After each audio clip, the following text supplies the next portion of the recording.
Assalamu alaikum guys, how are you all? I hope all of you must be doing very well at your homes. In today's video we are going to discuss about the universality and the characterization of William Shakespeare. In the previous video we have discussed about the writing style as well as the themes of William Shakespeare, and in today's video we are going to discuss about the universality of William Shakespeare. So let's begin. First we will start our topic with a definition by Harold Bloom, who says that Shakespeare is universal. It means that Shakespeare's universality or the Shakespeare characters are the universally accepted. Okay, so let's have a view. Shakespeare क्या है? Shakespeare एक universal writer है। इसने जितनी भी writing लिखी है, यानी जितने भी इसने करैक्टर्स लिखे हैं, वो यूनिवर्सलिटीज़ उनके अंदर दिखाई देती है। यानी इसके वर्क्स के अंदर हमें थीम्स ऑफ यूनिवर्सलिटी देखने को मिलते हैं। इसके सारे ही थीम्स यानी सारे ही प्लेस यूनिवर्सली तौर पे एक्सेप्टेड हैं, क्योंकि जो आर ओवल द यूनिवर्स जो भी फ्लास देखे जाते हैं वो सारे इसके वर्क्स के अंदर देखने को मिलते हैं। जिस तरीके से इसकी एक ट्रेजेडी थी किंग लेयर, उसके अंदर हमें एक जो उसका प्रोटैगनिस्ट है किंग लेयर, उसके अंदर हमें फ्लैटरिंग पर्सनालिटी देखने को मिलती है। तो ये इस वजह से, यानी फ्लैटर तो हर कोई पर्सन चापलूसी करता है, तो इस तरीके से इसके जो करैक्टर्स यूनिवर्सली तौर पे एक्सेप्टेड हैं। और इसी तरह मैंने यहाँ एक कोटेशन कोट की है किंग लेयर की। वो कहता है, किंग लेयर खुद कहता है, I am a man more sin than sinning, यानी उसकी फ्लैटरिंग पर्सनालिटी की बिना पर वो ये कोटेशन कहता है। फिर अगर हम देखें यूनिवर्सलिटी को फर्दर इसके प्लेस के अंदर ऑब्जर्व करें, तो हैमलेट जो इसकी मोस्ट फेमस ट्रेजेडीज़ में से एक ट्रेजेडी, जिसे मैंने आपको कल भी बताया था कि ये एक रिवेंज ट्रेजेडी भी है, उसके अंदर जिसे हम अ play with in a play भी कहते हैं, तो उसके अंदर भी वो जो उसका जो करैक्टर भी है वो भी यूनिवर्सली तौर पे एक्सेप्टेड है, क्योंकि उसके करैक्टर के अंदर जो भी फ्लास देखने को मिलते हैं, यानी वो अपने डिले करता है, अपनी पर्सनालिटी के अंदर कंफ्यूज है और अपने ही रिवेंज को डिले करता है, तो वो देखने को मिलता है। और इसके लिए जो फेमस सोलिलोक्वी है, टू बी और not to be, that is the question. ये तो थी इसकी दो, यानी एक छोटी सी कोटेशंस के थ्रू के हम एक्सेप्ट कर सकते हैं कि ये इसके करैक्टर्स के जो प्रोटैगनिस्ट हैं उनके अंदर ऐसे फ्लास पाए जाते हैं जो हमें यूनिवर्सली तौर पे ऑल ओवर द वर्ल्ड के पीपल के अंदर देखने को मिलते हैं। सो let's have a view about this characters, about this topic further. ठीक है, अगर हम इसके डिफरेंट अदर वर्क्स के प्रोटैगनिस्ट के बारे में देखें, तो वो ऐसे करैक्टर्स लेता है, यानी दुनिया के हर सोशल क्लास से इसके वो करैक्टर्स लेता है। हर एक वो ये नहीं देखता कि ज़्यादा अपर क्लास है, या जिस तरीके से ग्रीक में देखा जाता था कि बहुत ज़्यादा अपर क्लास प्रोटैगनिस्ट लिया जाता था, वो ऐसा नहीं लेता। वो हर क्लास से अपने प्रोटैगनिस्ट लेता है। जिस तरीके से हैमलेट के अंदर जो प्रोटैगनिस्ट हैमलेट है वो प्रिंस ऑफ डेनमार्क है। ओथेलो के अंदर जो ओथेलो है वो मिलिट्री लीडर है, ठीक है, विनीशियन का। और इसी तरह जो मैकबेथ के अंदर प्रोटैगनिस्ट दिखाया गया है वो भी एक मिलिट्री मैन है। टेम्पेस्ट जो इसकी एक लास्ट कॉमेडी है, उसके अंदर जो प्रोटैगनिस्ट है वो ड्यूक ऑफ मिलान है, जो मैजिक वगैरह करता है। और इसी तरीके से अगर हम देखें तो ये अपने सारे ऐसे करैक्टर्स को लेता है, ना ही ज़्यादा अपर क्लास लेता है ना ही लोअर। ये हम कह नहीं सकते कि स्पेसिफिकली इस क्लास लेता है, लेकिन ये हर क्लास से इसके करैक्टर्स हमें देखने को मिलते हैं। हॉरल्ड ब्लूम अपनी एक work Shakespeare the invention of human के अंदर इसकी फ्रेज में कहता है, Shakespeare is responsible for the inauguration of personality as we have come to understand it. ठीक है, वो इसके लिए ये फ्रेज देता है। इनएगुरेशन का मतलब होता है किसी भी चीज़ का स्टार्ट। जब हम किसी चीज़ को स्टार्ट करते हैं, उसका इब्तिदा करते हैं, तो इसका इनएगुरेशन कहलाता है। ठीक है, तो ये था शेक्सपियर के। हमने देखा कि यूनिवर्सलिटी किस तरीके से हमें देखने को मिलती है, क्यों कि इसके वर्ड राइटर इसके यानी जो भी वो करैक्टर्स लेते हैं वो यूनिवर्सली तौर पे एक्सेप्टेड होते हैं। उनके अंदर कुछ फ्लास ऐसे पाए जाते हैं, या हर सोशल क्लास से लेता है वो अपने character. So let's have a view about the characterization of William Shakespeare, कि वो अपने करैक्टर्स को किस तरीके से पोर्ट्रे करता है, कौन कौन से फ्लास हैं उसके करैक्टर्स के अंदर, क्या क्या देखने को मिलते हैं। जिस तरीके से कल हमने देखा था कि इसके थीम्स हर एक प्ले के अंदर सेपरेट थीम देखने को मिलते हैं, तो इसी तरह आज भी हम करैक्टराइजेशन को भी इसी पॉइंट ऑफ व्यू के हिसाब से हम डिस्कस करेंगे। तो जो करैक्टराइजेशन है वो शेक्सपियर की एसेंस ऑफ जीनियस इसे कहा जाता है, करैक्टराइजेशन को।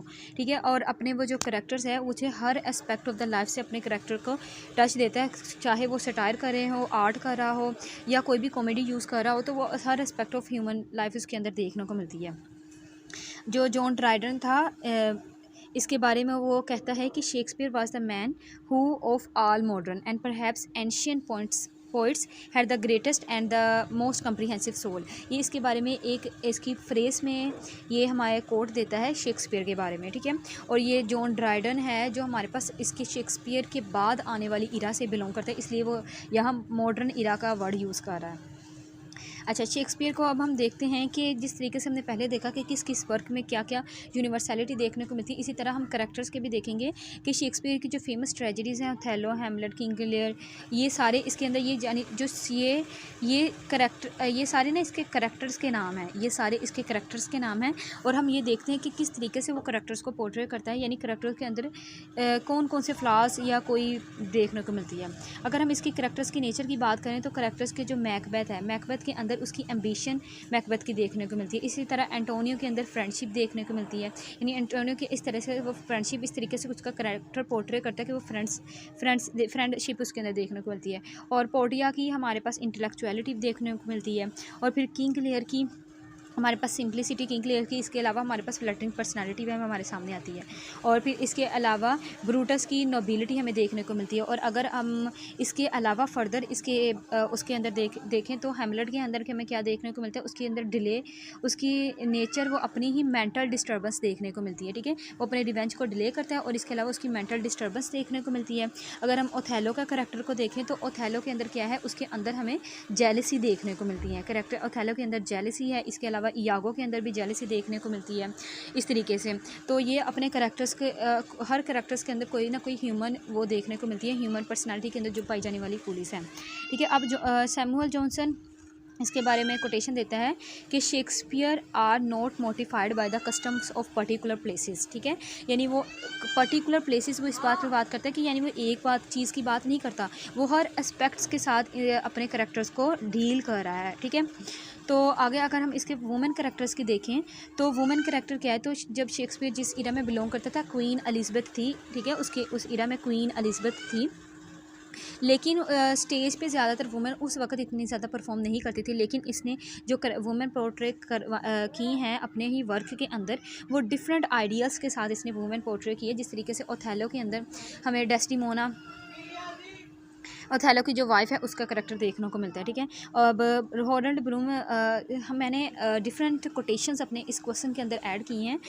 ये अब हैरोल्ड ब्लूम इसके बारे में कहता है, everyone feels that they are represented by him on the stage. ये हम पहले भी डिस्कस कर चुके हैं कि हर कोई इस तरीके से फील करता है कि वो स्टेज पे परफॉर्म कर रहा है through the characters of William Shakespeare. ठीक है, अगर हम विलियम शेक्सपियर के माइनर करैक्टर्स की बात करें तो माइनर करैक्टर्स क्या है, इसके माइनर करैक्टर भी एक क्रूशियल रोल प्ले करते हैं शेक्सपियर की प्लेस के अंदर। जिस तरीके से हैमलेट है, हैमलेट के अंदर जो एक माइनर करैक्टर जितने भी हमें देखने को मिलते हैं ना, वो अपना एक इम्पोर्टेंट रोल प्ले कर रहे हैं इस प्ले के अंदर। अब इसी तरह हैमलेट के अंदर जो होरेशियो है, होरेशियो हैमलेट के एक फ्रेंड भी है जो एजुकेशन इसके साथ इसने हासिल की थी। और इसके अलावा होरेशियो एक माइनर करैक्टर है, लेकिन इस माइनर करैक्टर के थ्रू ही जो हैमलेट है उसको पता लगता है कि उसको रियलिटी का पता लगता है, हाफ रियलिटी का होरेशियो के थ्रू पता लगता है। किस तरीके के कि वो उसके फादर के गोस्ट का बताता है कि तुम्हारा फादर का गोस्ट हमें यहाँ देखने को मिला, इस तरह सब कुछ। यानी कहने का मकसद ये है कि जो वो अपने माइनर करैक्टर्स को भी इस तरीके से पोर्ट्रे करता है कि माइनर करैक्टर्स के अंदर भी हमें कोई ना कोई उसके प्लॉट के अंदर जो कोई ना कोई प्ले वो अपना रोल अदा कर रहे होते हैं। अगर हम इसके शेक्सपियर की करैक्टराइजेशन का जो एक इंपॉर्टेंट पॉइंट की तरफ देखें तो इसके करैक्टराइजेशन के अंदर हमें ऑब्जेक्टिविटी देखने को मिलती है। ऑब्जेक्टिविटी और सब्जेक्टिविटी के अंदर डिफरेंट होता है। जो सब्जेक्टिविटी होती है वो उसने जिससे सिर्फ पर्सनल होती है, ठीक है, यानी एक पर्सन तक। लेकिन जब ऑब्जेक्टिविटी की बात आ जाए इसका मतलब होता है ओवरऑल चीज़ को देखना। ठीक है, अब ऑब्जेक्टिविटी किस तरीके से देखने को मिलती है, किस तरीके से मैंने आपको बताया कि हमने देखा कि हैमलेट के अंदर, ओथेलो के अंदर, मैकबेथ के अंदर वो करैक्टर डिफरेंट तरीके से लेता है। किसी के अंदर एम्बिशन है तो किसी के अंदर जेलसी है, यानी ऑब्जेक्टिविटी देखने को मिलती है। और इसके अलावा वो अपने प्लेस के अंदर करैक्टर्स के अंदर फिगरेटिव लैंग्वेज यूज़ करता है, यानी कुछ फिगरेटिव लैंग्वेज ऐसी लैंग्वेज होती है जिसमें फिगर्स ऑफ स्पीच का यूज़ किया जाता है। तो वो जो उसके करैक्टर्स हैं वो फिगरेटिव लैंग्वेज यूज़ करते थे, यानी कुछ ऐसे फिगर्स ऑफ स्पीच यूज़ करते थे।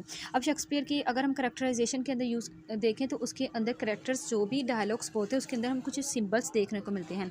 सिम्बल्स किस तरीके से, अगर हम इसके प्ले ओथेलो की बात करें तो ओथेलो के अंदर जब ओथेलो ने अपनी वाइफ को डेस्टिमोना को जब वो एक सिंबल देता है, यानी वो उसे एक हैंकरचीफ देता है, तो वो हैंकरचीफ जो है वो हमारे पास एक सिंबल है जो उसकी लॉयल्टी को शो करता है, ठीक है, और इसके उसके लव को शो करता है, उसकी लॉयल्टी को शो करता है, और इसके साथ साथ वो उसकी एक तरफ से उसके बैकग्राउंड की तरफ भी इशारा करता है, ठीक है। और इसके अलावा हैमलेट के ठीक है, और इसके अलावा हम देखते हैं ओथेलो के अंदर ही जब हम देखें तो willow song Desdemona at the end of the play, वो एक विलो सॉन्ग आती है, तो विलो सॉन्ग भी हमें उसकी एक पीछे एक स्टोरी की तरफ हमारी पोर्ट्रे करता है, एक स्टोरी को पोर्ट्रे कर रहा होता है कि विलो सॉन्ग क्या था, कहाँ से इसने लिया। तो इस तरीके से हमें छोटे छोटे सिंबल्स देखने को मिलते हैं। और अगर हम हैमलेट की बात करें तो हैमलेट गोस्ट भी एक सिंबल है, जो उसकी गोस्ट एक तरह के तक का तो करैक्टर है, लेकिन गोस्ट के जो वर्ड्स है वो इस तरह के एक तरह से हमें सिंबल्स देखने को मिलते हैं, यानी सिंबल इस चीज़ का कि उसके अंकल ने उसे किस तरीके से मर्डर किया था, ठीक है, उसके फादर का किस तरीके से मर्डर किया था। तो इस तरीके से हमें डिफरेंट सिंबल्स भी इसके वर्क के अंदर देखने को मिलते हैं। अगर फिगरेटिव लैंग्वेज तो मैंने बता दिया कि वो किस तरीके से यूज़ करता था, और ओथेलो के अंदर भी उसने फिगरेटिव लैंग्वेज यूज़ की, ठीक है। तो ये था इसके हमने ये कवर किया इसकी करैक्टराइजेशन, जिसमें हमने हर एस्पेक्ट्स से मैंने कवर करने की कोशिश की है कि वो अपने करैक्टर्स को किस तरीके से पोर्ट्रे करता है, यानी कैसे कैसे उनकी एम्बिशंस वगैरह, यानी हर पहलू में और हर थीम के अंदर उसके करैक्टर्स देखने को मिलते हैं, उसकी वुमेन और या उसके माइनर करैक्टर्स किस तरीके से देखने को मिलते हैं। और इसके अलावा इसके करैक्टर्स क्या क्या यूज़ करते हैं, कौन कौन सी फिगरेटिव लैंग्वेज टेक्निक्स या सिंबल्स उनके अंदर कौन कौन से देखने को मिलते हैं। तो ये था हमारे पास करैक्टराइजेशन। So let's have a small view about the death of William Shakespeare. William Shakespeare 25 of April 1616 को इसकी डेथ हुई थी, और इसे Holy Trinity Church in Avon के अंदर ही पैदा हुआ था, और एवन के अंदर ही इसे बर्ड किया गया था। और इसकी जो कबर है उसके ऊपर ये वाले लाइंस ये लिखी गई हैं as a press of William Shakespeare, ठीक है, जिसे good friends for Jesus sake for bear to dig the dust in close to here, यानी गुड फ्रेंड कह के इसे जीसस के सेक करके और इसे गुड फ्रेंड कह के इसे मुखातिब किया गया है, और ये इसकी ग्रेव पे लिखे गया है। और इसके अलावा जो अगर हम इंस्पायर्ड की बात करें तो शेक्सपियर ने वैसे तो बहुत हर एक किसी भी इरा के बहुत ज़्यादा राइटर को इंस्पायर किया था, ठीक है, और लेकिन सबसे ज़्यादा एडमायर्ड थे इसके रोमांटिक्स और the Victorian writers. Romantic writer के अंदर कौन से हमें देखने को मिलते हैं, रोमांटिक के अंदर हमें विलियम वर्ड्सवर्थ हो गया, जिसके अंदर हमारे पास जंगर ग्रुप आता है, और lag group of the poet आता है, वो हम आगे फर्दर रोमांटिक इरा में डिस्कस करेंगे। और विक्टोरियन इरा के अंदर जिस तरीके से हमें ड्राइडन देखने को मिलता है, पोप है, इस तरीके से बहुत सारे राइटर्स हमें देखने को मिलते हैं, और इसने इंस्पायर किया था रोमांटिक्स और विक्टोरियन को, और वो इसकी बहुत ज़्यादा तारीफ़ भी करते हैं। जॉर्ज बर्नर्ड शॉ अपने इसकी तारीफ़ में, यानी जो रोमांटिक्स और विक्टोरियन इनसे इंस्पायर्ड थे, तो वो इन इंस्पायर्ड पीपल को वो उसने एक टर्म कॉइन आउट करी थी जॉर्ज बर्नर्ड शॉ ने, बारडोलरी 1901 के अंदर। वो बारडोलरी कहता है उन पीपल्स को जो रोमांटिक्स और विक्टोरियन पीपल को कहता है जो शेक्सपियर की तारीफ़ करते हैं, यानी शेक्सपियर से जो बहुत ज़्यादा इंस्पायर्ड थे, ठीक है। और इसकी मैंने यहाँ डेफिनेशन भी लिखी है कि excessive admiration of William Shakespeare, जो पीपल करते थे उन्हें बारडोलरी पीपल कहते थे, ठीक है। अगर हम सैमुअल जॉनसन की बात करें तो सैमुअल जॉनसन ने अपनी लिखी थी डिक्शनरी ऑफ इंग्लिश लैंग्वेज, उसके अंदर उसने बहुत ज़्यादा कोटेशंस और वर्ड्स यूज़ किए हैं शेक्सपियर से लेके, यानी जो शेक्सपियर यूज़ करता था और शेक्सपियर से इंस्पायर होकर बहुत ज़्यादा वर्ड अपनी और कोटेशंस अपनी इस डिक्शनरी में लिखे हैं, ठीक है। So this is all about of today's video. आज की इस वीडियो में अब हमारा विलियम शेक्सपियर कंप्लीट हो गया है, ठीक है। हमने विलियम शेक्सपियर को क्या क्या देखा, सबसे पहले हमने इसकी बायोग्राफी देखी, इसका राइटिंग स्टाइल देखे, इसके थीम्स देखे, इसकी करैक्टराइजेशन देखी, और इसके अलावा इसकी यूनिवर्सैलिटी देखी, और इसके अलावा किस तरीके से इसने कंट्रीब्यूशंस कौन कौन सी दी थी एलिज़ाबेथन के अंदर, क्यों ये नेशनल पोएट ऑफ इंग्लैंड कहा जाता है, और इसे बार्ड ऑफ एवन का देखा। So we have covered this topic. So if you have any query you can ask me, or please like, subscribe and share my channel. Allah Hafiz.